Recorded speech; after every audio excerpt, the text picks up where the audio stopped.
Assalamualaikum warahmatullahi wabarakatuh. Alhamdulillahirabbil alamin wassalatu wassalamu ala asyrofil mursalin sayyidina wa maulana Muhammadin wa ala alihi wa sahbihi ajmain. Bapak-bapak, ibu-ibu, jamaah masjid Al-Azhar yang senantiasa dirahmati dan dimuliakan oleh Allah SWT. Patut kiranya kita senantiasa memanjatkan puji syukur kepada Allah SWT, karena dengan limpahan rahmat dan nikmatnya pada malam hari ini kita bisa bersama kita berbahagia dan berkumpul di masjid yang mulia ini dalam rangka meningkatkan taklim kita. Semoga sholawat dan salam senantiasa terlimpah atas junjungan Nabi kita Muhammad SAW, keluarganya, sahabat-sahabatnya, dan pengikut-pengikutnya yang setia dan istiqomah sampai akhir zaman termasuk kita semua ini. Amin ya rabbal alamin. Alhamdulillah, Bapak Ustaz sudah berada di tengah-tengah kita. Untuk langsung saja memberikan kesempatan memberikan tausiah ini. Assalamualaikum warahmatullahi wabarakatuh. Waalaikumsalam warahmatullahi wabarakatuh.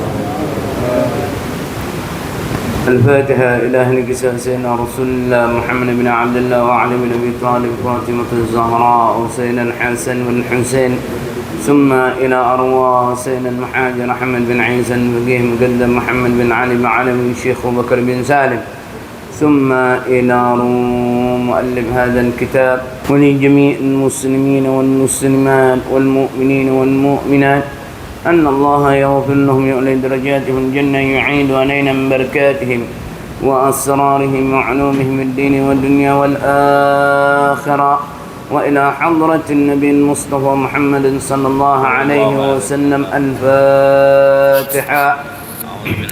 أعوذ بالله من الشيطان الرجيم. بسم الله الرحمن الرحيم. الحمد لله رب العالمين الرحمن الرحيم مالك يوم الدين إياك نعبد وإياك نستعين اهدنا الصراط المستقيم صراط الذين أنعمت عليهم غير المغضوب عليهم ولا الضالين آمين. الحمد لله عن ولي حميد مجيد فعال لمن يريد أحاط بكل شيء علما وهو على كل شيء شهيد، وأشهد أن لا إله إلا الله وحده لا شريك له، وأشهد أن سيدنا ونبينا محمدا عبده ورسوله.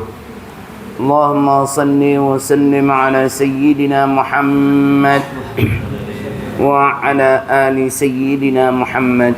أما بعد، segala puji serta syukur mari kita hanturkan kepada kehadirat Allah Subhanahu wa taala yang telah memberikan kita kenikmatan sehingga di malam hari ini kita dapat berkumpul di rumahnya Allah Subhanahu wa taala untuk menjalankan kewajipan kita kepada Allah dan juga untuk menghidupkan daripada sunnah-sunnah Rasulullah sallallahu alaihi wasallam.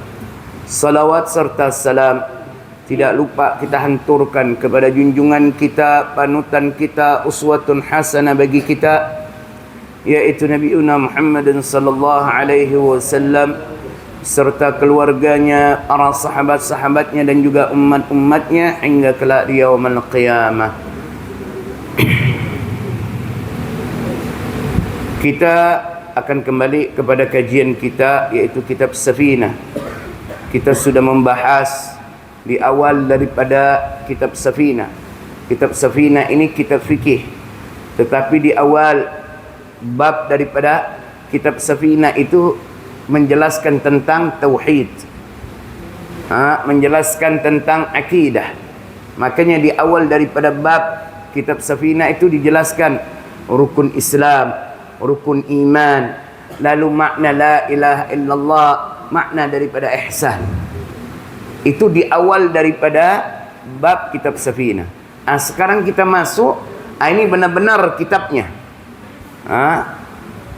Yang kita bahas sekarang fikihnya.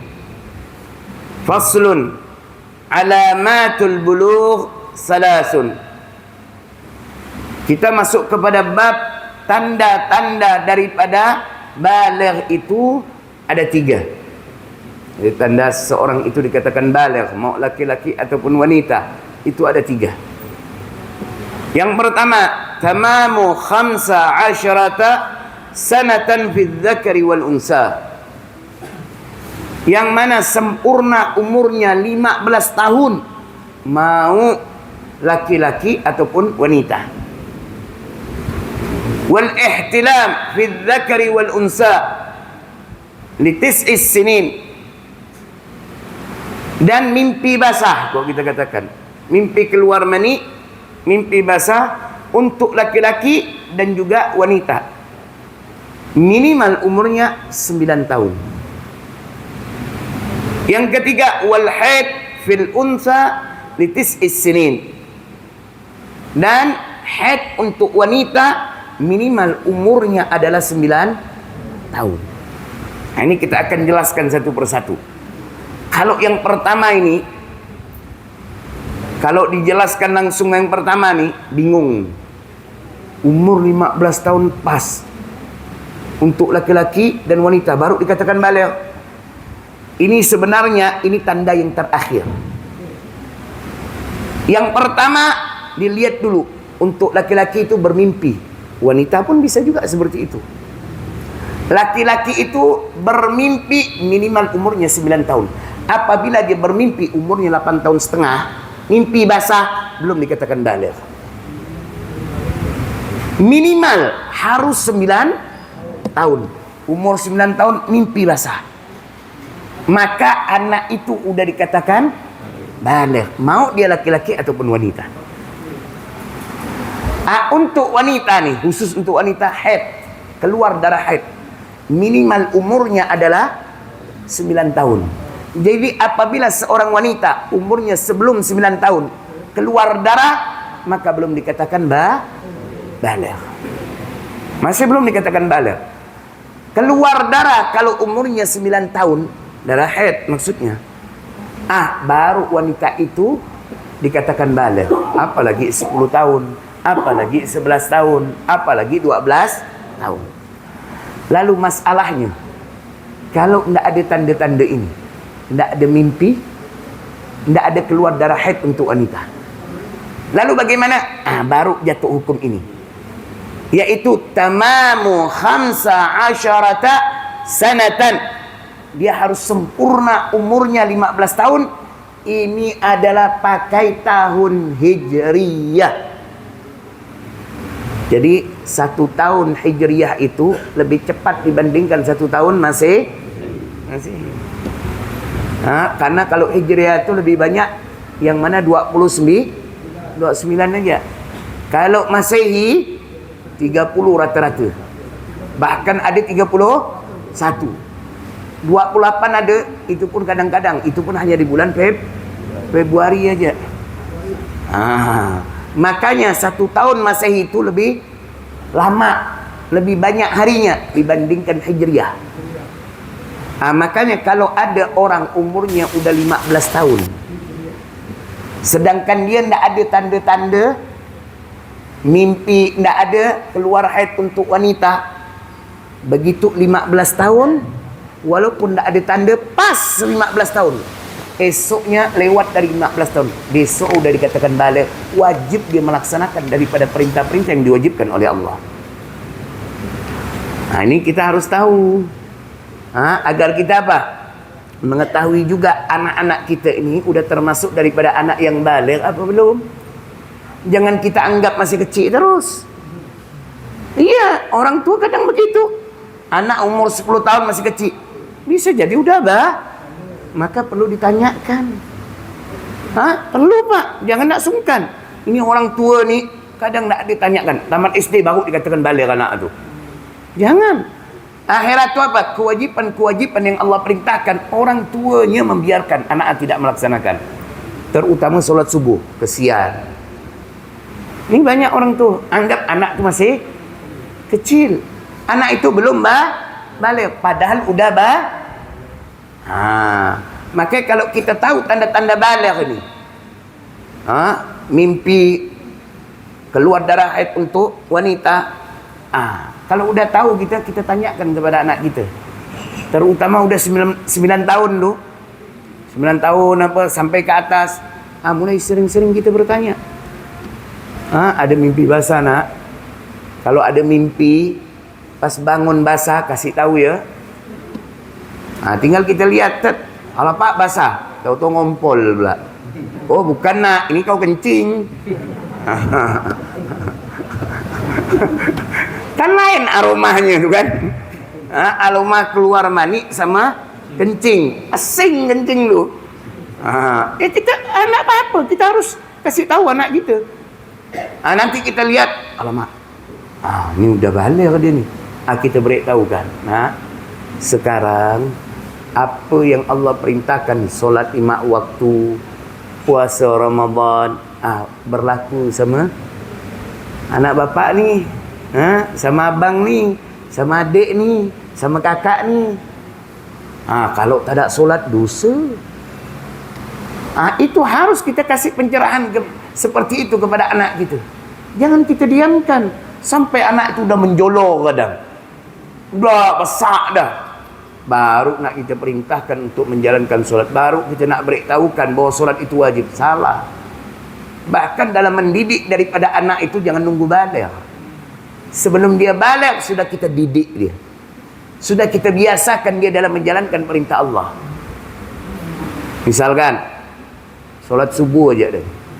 Kadang orang tua kalau solat zuhur, asar, maghrib, isya biasa ngajak anaknya. Tapi kalau subuh kadang dibiarkan sama orang tuanya. Sama tak beri, mak begitu pun, bapak pun begitu. Iya.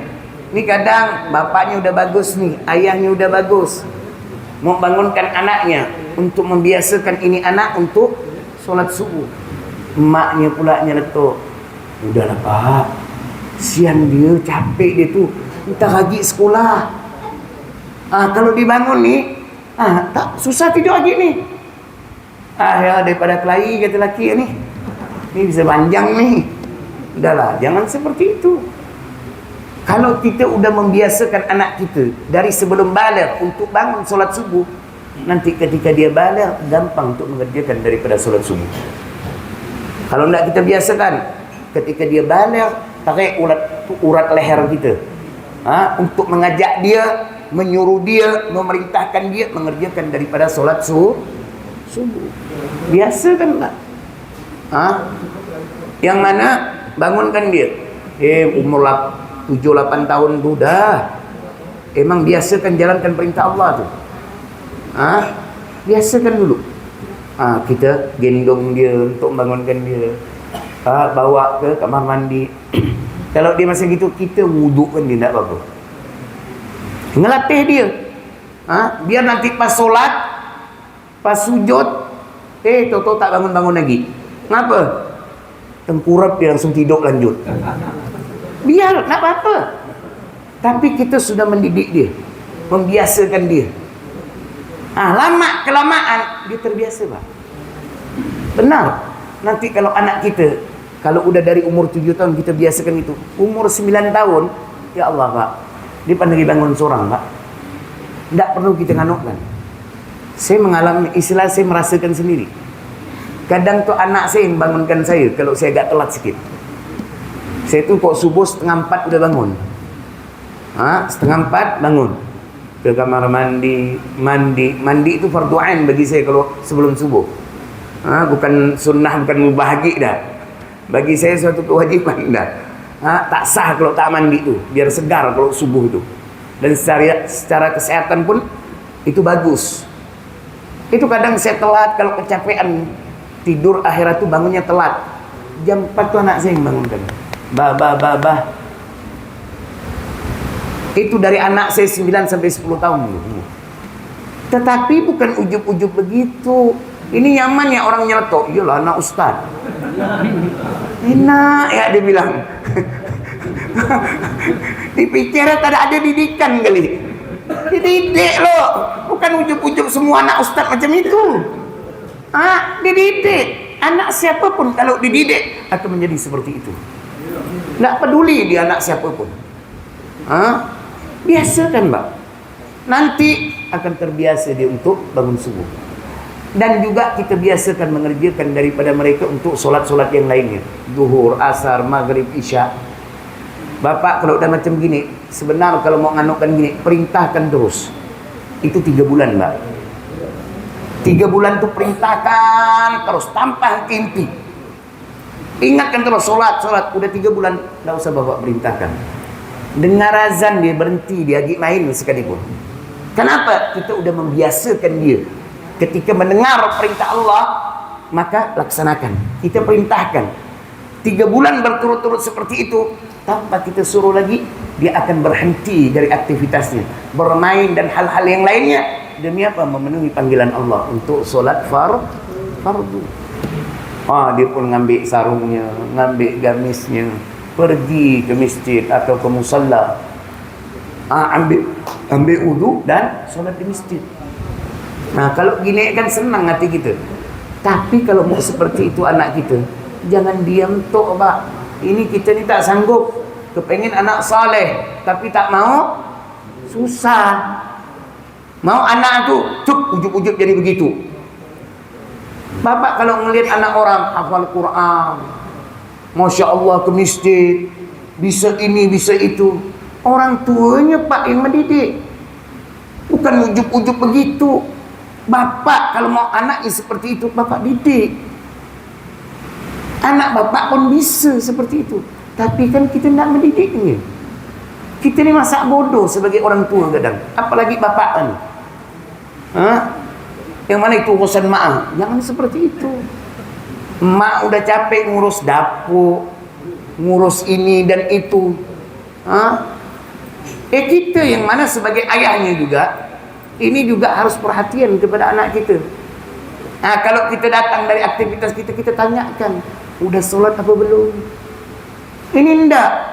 Masih budak-budak agak bro. Kita diamkan ketika anak kita tidak mengerjakan daripada perintah Allah. Memang belum diwajibkan dia, tapi kita ingin membiasakan anak kita untuk menjalankan perintah Allah. Jadi ketika dia sudah baligh, gampang dia untuk melaksanakan daripada perintah Allah Subhanahu wa ta'ala. Ini Bapak harus tahu nih tanda-tanda baligh. Jadi pantau anaknya, Pak. Mau anak laki-laki ataupun wanita. Ditanyakan, ada mimpi saja tidak? Kalau udah anaknya 9 tahun atau 9 tahun ke atas. Kalau wanita ditanyakan, ada mimpi enggak? Kalau tak ada mimpi, ada keluar darah haid, beritahukan dia. Beritahukan bagaimana? Kalau mimpi basah, kasih tahu bapak atau mama ya. Kalau ada keluar darah, kasih tahu mama atau bapak ya. Sehingga kita bisa tahu anak kita sudah baligh. Jangan sampai dari sejak dini anak kita yang sudah baligh ini, yang mana terbiasa meninggalkan daripada perintah Allah. Kita berarti ini anak ni kan investasi, Pak. Bapak ni kalau mau tahu investasi dunia, bagaimana? Kita hati-hati kan. Benar-benar kita kan, anak ni investasi akhirat. Kalau kita meninggal, anak yang kita tinggalkan anak saleh atau salehah, senang gitu, Pak. Di alam barzah senang, di akhirat juga senang, Pak. Karena banyak daripada orang tua selamat dari siksa kubur, selamat dari api neraka berkat anaknya. Iya, Pak, berkat anaknya. Yang pernah anak kisahkan, kisah daripada seorang wanita yang taat kepada suaminya. Bayangkan bapak meninggal, dari sakit sampai meninggal tidak datang. Kenapa? Belum mendapatkan izin dari suaminya, karena suaminya tidak ada di rumah. Ketika Rasulullah SAW yang mana datang dalam penguburan daripada bapak daripada wanita tersebut, apa kata Rasulullah? Ini orang selamat dari siksa kubur berkat ketaatan daripada anaknya kepada suaminya. Tidak beruntung gitu, karena punya anak yang salehah, yang taat kepada suami. Orang tuanya tidak merasakan namanya siksa kubur. Ini kan namanya investasi gitu nih. Investasi kita biarkan hancur lebur, Pak. Jadi jangan nak berkalut kalau anak itu membangkang nanti ketika udah dewasa. Kenapa? Kita tidak mendidiknya dengan benar. Alasan kita sibuk ini tidak bisa, Pak. Tanggung jawab kita tetap ada. Dan itu akan dipertanyakan di hadapan Allah. Apalagi ini laki-laki ini. Oh, masalah istri dipertanyakan nanti di hadapan Allah. Masalah anaknya akan dipertanyakan di hadapan Allah. Karena itu semua adalah tanggung jawab dia. Anaknya begini, ditanya, tahu ni dididik tak sama bapak aku? Mana pernah? Aku lihat bapak aku sembahyang ya, solat Jumat ya, solat Id, kalau ngaji bulan puasa ya, itu pun kalau terlihat. Macam gini, macam apa? Tidak dididik anak ini. Maka kita akan mempertanggungjawabkan itu di hadapan Allah nanti. Begitu juga sama isteri kita, ada pertanggungjawaban. Jangan kira bapak tak ada, Pak. Ketika kita membiarkan isteri kita terbuka daripada auratnya, itu istri tidak langsung itu disalahkan. Allah akan bertanyakan, suami kau memerintahkan kau untuk aurat tak? Mana dia suka aku pakai kerudung, ya Allah. Dia suka ngelihat aku ni terbuka, pakai baju segini, pakai celana blue jean yang ketat tu. Kata dia apa? Seksi macam itu, lebih bagus kau macam itu. Sehingga bisa dinikmati oleh laki-laki lain. Ya, banyak laki-laki yang seperti itu tu. Banyak dibiarkan, Masya Allah, dia solat 5 waktu di masjid. Tapi anak bininya terbuka aurat, tak ada masalah bagi dia. Ini sama juga, dia membiarkan investasi dia ancur lebur lah tu. Kita cuba kalau urusan dunia, kita tahu ini akan merugikan kita, kira-kira akan melakukan apa enggak kita? Tak mungkin, Pak. Oh, dia rugi ni. Kalau kita udah tahu, udah berjalan daripada investasi ini, bagaimana cara kita menutupi daripada kerugian itu? Jangan sampai kerugian itu membesar. Begitu juga sama keluarga kita. Ini kadang kita ni hanya mementingkan ibadah kita kepada Allah. Kita ni laki-laki ada tanggung jawab. Yang mana isteri kita tak solat, kita yang berdosa juga. Anak kita tak solat, kita juga berdosa. Ada tanggung jawab di hadapan Allah. Maka jangan ada putus asa dengan mengatakan urusan kaulah. Jangan ada putus asa terhadap keluarga kita. Selalu ajak untuk mereka menjalankan daripada perintah Allah. Jangan kita hanya berdiam diri, hanya mementingkan hubungan kita dengan Allah saja. Makanya berat sebagai laki-laki ini menjadi seorang suami, menjadi daripada orang tua. Maka bapak biarkan isteri bapak, anak bapak terbuka auratnya, dosanya pun kena ke bapak. Apalagi sampai meninggal orang tua ni, anak masih terbuka daripada auratnya, itu menjadi penyebab tersiksanya orang tua di alam barzah. Sekarang kalau nak kita biasakan anak kita dari sejak dini untuk menutupi daripada auratnya, mau nunggu dewasa, susah Pak. Ya, kalau dia mendapatkan hidayah, kalau enggak, kalau bab ini nih harus kita berusaha untuk mendidik anak kita. Jangan kita hanya diamkan, jangan hanya modal doa, tetapi juga ikhtiar kita dalam mendidiknya. Baru kita meminta kepada Allah. Maka iyyaka na'budu wa iyyaka nasta'in. Kita menyembah dulu, maknanya apa? Melakukan ibadah dulu kepada Allah. Apa dalam hal ini? Yang mana kita didik dulu anak kita. Udah kita didik, kita minta kepada Allah agar dilembutkan daripada hatinya dalam menjalankan perintah Allah. Ini baru benar. Ini ndak didik tadak doa ya terus. Mimpi tu. Anak bakal jadi anak saleh dan salehah. Ini salah kita dalam hal yang model begini. Ada yang mau bertanya, silakan.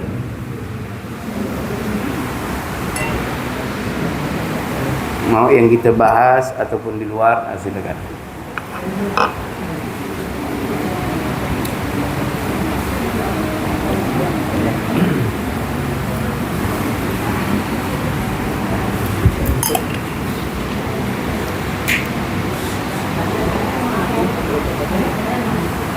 Assalamualaikum warahmatullahi wabarakatuh.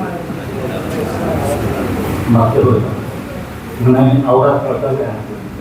Kadang-kadang pada zaman sekarang ini saja aurat itu bukan hanya untuk perempuan, tapi laki-laki kadang terbuka aurat itu lutut. Kadang masuk di masjid bersolat, akan bersolat berkenan lutut. Ini bagus pertanyaan ini. Aurat itu bukan hanya untuk wanita, laki-laki juga. Ini kadang udah tua, pada 5 waktu di masjid. Kalau di rumah, duduk di teras pakai celana pendek begini. Terbuka aurat. Dosanya seperti wanita yang membuka aurat. Hati-hati loh bapak-bapak nih. Ini udah tua bangka kadang. Umur 60, 70. Kok di rumah pakai celana pendek? Kos oblong. Kira bapak nak buka aurat. Dosanya seperti wanita yang membuka aurat. Sama, jangan kira beda loh. Jadi bukan hanya wanita yang ada aurat yang harus ditutupi. Laki-laki pun seperti itu. Makanya aurat itu ditutupi. Jadi bukan hanya di masjid, tetapi di rumah kita pun harus menutupi daripada aurat kita. Ini apalagi dilihat orang di teras rumah. Banyak sih ngeliat ini. Kadang ya Allah, udah haji 5 waktu di masjid, bahkan ketua masjid kadang. Ada nemu saya satu orang satu masjid tuh, ya Allah. Pas saya lewat ke rumahnya, dia lagi apa? Duduk santai pakai celana pendek segini pakai kaos oblong, kaos kotang tuh, singlet. Pakai itu, ya Allah, ya Rabb. Jadi seakan-akan aurat itu hanya untuk wanita saja. Laki-laki itu tak ada auratnya. Enggak, laki-laki ada auratnya. Aurat laki-laki itu baina surra wa rukbah, antara pusat dan lutut. Ini harus ditutupi. Jangan sampai terbuka. Kalau wanita seluruhnya, kecuali wajah dan telapak tangan. Seluruhnya kecuali wajah dan telapak tangan. Tapi kalau aurat laki-laki dari pusat sampai lutut. Jadi jangan ini bapak-bapak pun, kita sebagai laki-laki jangan juga suka membuka aurat. Kita ini kadang suka buka aurat. Di rumah apa? Nanti alasan dia tuh kotor Ustaz. Jadi maka kami pakai ini. Dia nyapu, membersihkan rumahnya, depan rumah entah ada pohon-pohon yang mana daun-daun berguguran, dia nyapu, maka pakai cara ini. Jangan cari alasan. Tetap kau berdosa karena membuka daripada aurat. Emang kenapa kau nutupi aurat? Kau pikir nanti bilang apa? Panas Ustaz. Lebih panas mana dengan perempuan? Kepala ditutup. Kita nih laki-laki cuma nutup sampai bawah lutut ya. Kalau mau pakai celana yang mana sampai di bawah lutut, jangan di atas lutut. Nih bapak-bapak kalau masih begitu hati-hati Pak, itu dosa tu Pak. Jadi yang bapak pikir tak berdosa, berdosa. Sebagaimana wanita yang mana membuka aurat, dosa laki-laki buka aurat pun sama. Jadi kalau kita menutupi aurat ini bukan hanya di masjid, tapi di mana saja kita harus menutupi daripada aurat. Begitu juga wanita zaman sekarang nih, kalau berpergi dia pakai kerudung. Kalau udah di rumah, di luar rumah tu dia ngomong sama tetangga apa, atau main ke rumah tetangga, buka kerudung.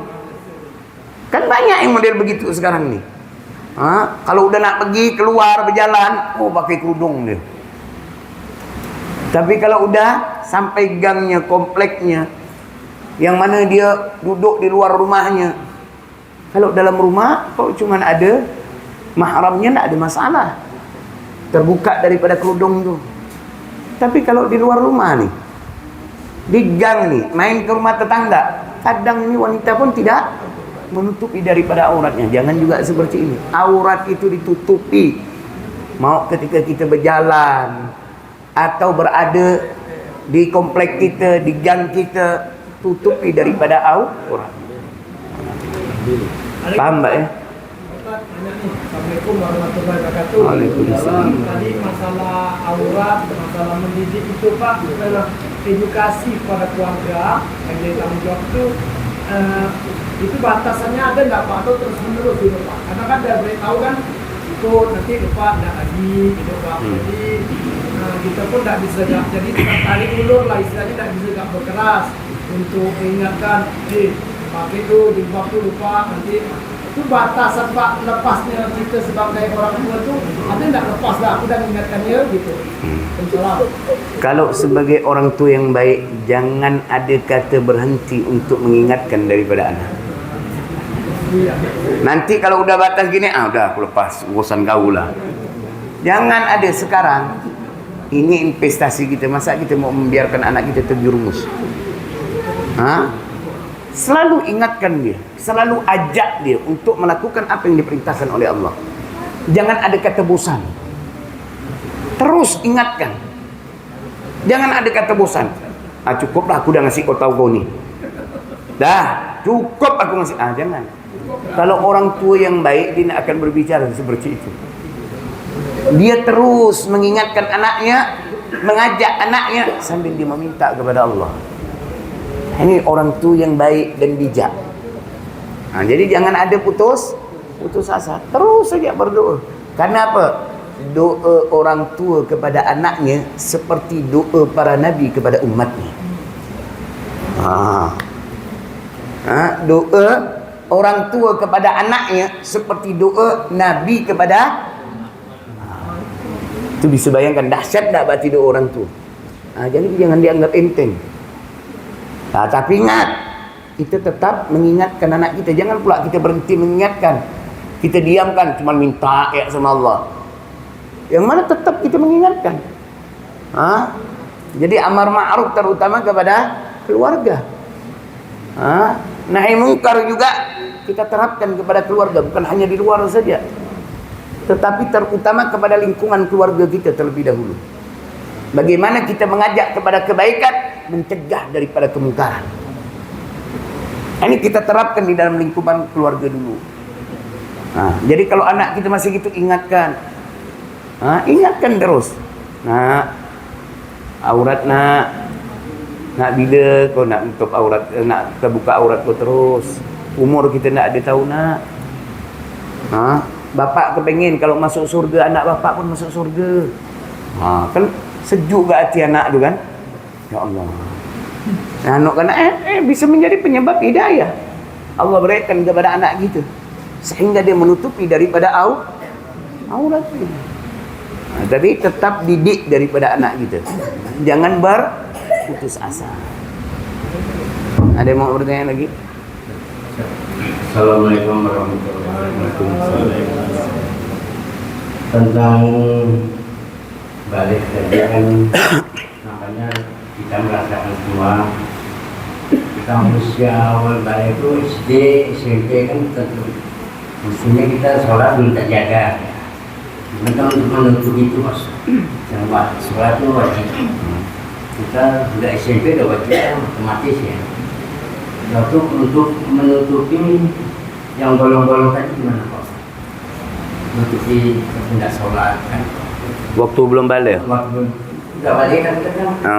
Waktu sekolah kita kan tak kuliah atau kerja itu untuk menutupi itu gimana Pak? Masih Pak? Itu makanya kita sebagai orang tua harus tahu tanda-tanda balik ni, sehingga kita bisa tahu kapan anak kita sudah balik. Lalu kita didik. Kita ni orang tua ni, kalau istilah cucu ni, anak udah kahwin, ingatkan kepada anak kita. Nak, tanda-tanda balik begini.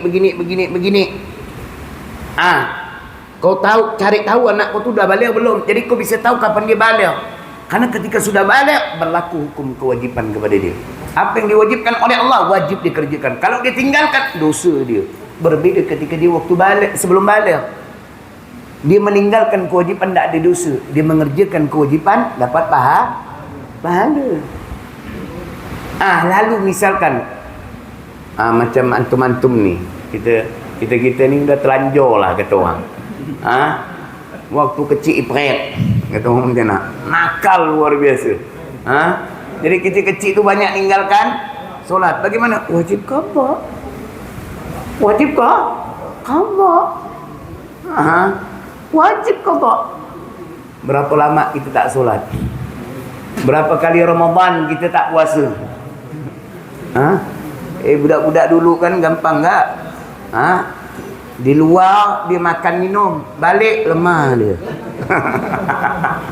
Pandai buat muka lesu tu.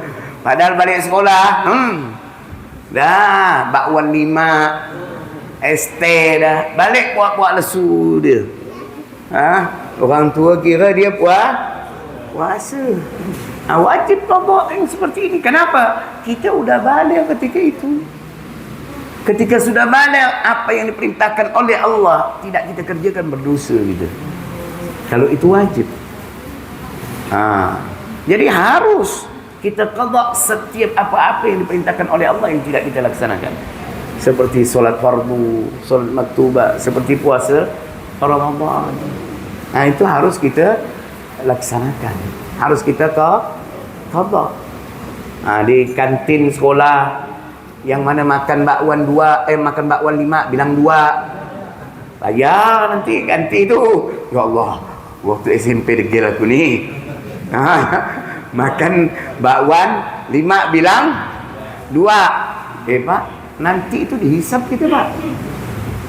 Tukang bakwan itu nanti datang. Nanti oleh Allah. Dia waktu kelas 2 SMP ni makan bakwan 5, dia bilang 2, ya Allah. Akhirat tu apa? Kita akan bayar dengan amal-amal ibadah kita. Pahala-pahala yang sudah kita kumpulkan daripada amal ibadah sewaktu hidup yang kita kerjakan itu akan kita berikan kepada orang itu.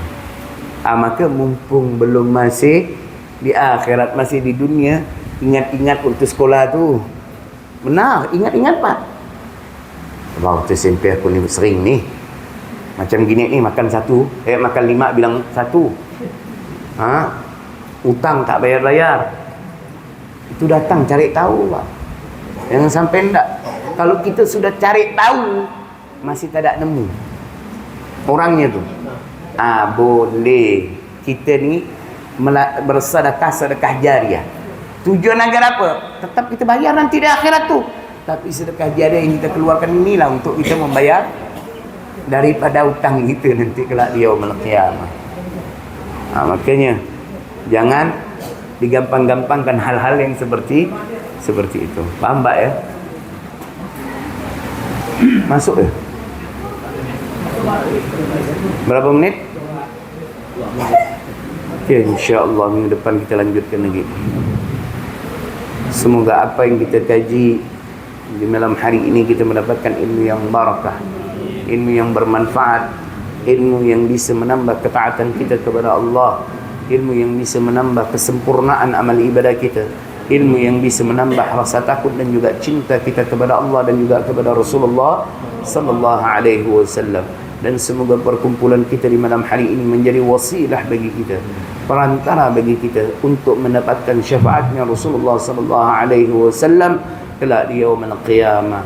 Dan semoga kita semua selalu diberikan kesehatan oleh Allah, diberikan umur yang panjang dalam ketaatan kepada Allah Subhanahu wa taala, dan semoga segala urusan dunia dan akhirat kita dimudahkan oleh Allah, dan semoga rezeki kita dilancarkan oleh Allah dengan rezeki yang halal dan juga barakah, dan semoga anak-anak kita dijadikan anak-anak yang saleh dan juga salihah, dan semoga segala bentuk amal ibadah kita diterima oleh Allah, dan semoga dosa-dosa kita diampunkan oleh Allah, dan semoga kita semua diwafatkan oleh Allah Subhanahu wa taala dalam keadaan husnul khatimah. Kalimat terakhir yang kita ucapkan ketika kita meninggalkan dunia adalah la ilaha illallah Muhammadar Rasulullah sallallahu alaihi wasallam. Subhanakallahumma bihamdika wa ashhadu an la ilaha illa anta wa astaghfiruka wa atubu ilaik.